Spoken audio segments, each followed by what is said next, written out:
All right, last issue is motif, and I know I put it in your House on Mango Street notes as content, and I didn't address it at all in Don Quixote. But motif is just something that shows up over and over again. I always have students ask me, what if something shows up over and over again, but it's not a symbol, it's not an object, it's a motif.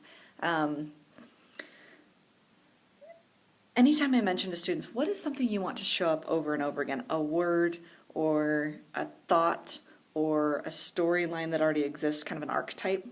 And often when I bring this up to students, they start doing it, right? And they can integrate it. This might almost be more of an archetype than a motif. It's a repeating item, but it becomes kind of an archetype. So I'm going to give you kind of an example of what this might look like, but start thinking about things you want to show up. If it's an object that shows up a bunch, you've made a symbol, which is awesome. But starting to consider your writing in that manner, that it's not just, like you can add these things we're talking about. It's not just published author things. You can do this, like you guys are very capable. And it makes your writing so much better. And it kind of it creates a contract with the reader that says, hey, I put time to this, I cared, I planned, I have a plan for this. You earn a lot of author or reader respect when you put this kind of time into your writing. So, here's an example. If I was to write about my relationship with my parents, which is a bizarre relationship, I'm aware, because my parents are probably two of my closest friends, and I'm going to San Diego this week with them, right, like for a week just to hang out. And that's strange, and I'll admit that. But I might tell my story through several short examples of our relationship, and one of those would be, one of those would be my childhood, right? When I thought the sun rose and set with my parents, they were the coolest people. I thought they knew everything about everything, and I would tell a story about that. And then I'd probably move into my teenage college years and tell a couple of those stories. And that was the period of time, like high school, I definitely thought my parents were clueless and could not possibly understand and were giving me terrible advice and forcing me down paths I didn't want to go down and just didn't understand me. And that's actually a really necessary step in your life. So if you're in that step, one, it gets better. Two, it's actually really important so that you don't, end up living with your parents forever. You're supposed to push against them a little bit. You can go home and tell them that tonight, and I bet that'll make them feel a lot better. Not.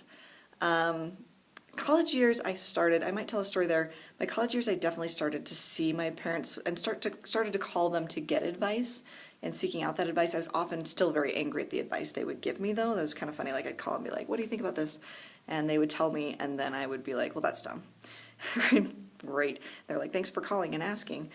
Now I definitely have hit this middle ground. I don't think my parents know everything, but I don't think they're idiots. And so I might tell a story about a time like our time in San Diego right now, right, where they are my friends, and I ask them for advice, but I don't think they know everything about everything, and I know they're still going to let me make my decisions, and I know they can only offer from what they know, and all of that. Like, I feel like we have a really nice balanced relationship now. And the way I see them is more balanced. And I might use like a Goldilocks motif, right? Use that kind of archetype of too hot, too cold, just right. Too hard, too soft, just right, right? Like, that's how the whole story goes, right? She goes through the house and like criticizes all their stuff that she's stealing. That was always cracked me up in that story. I'm like, Goldilocks is a dirtbag in this story. But my story is kind of a Goldilocks story, right? It's this idea that I used to lean too much into them, which is, you have to outgrow. And then I went too far the other way. And now I found a nice little middle ground with my parents.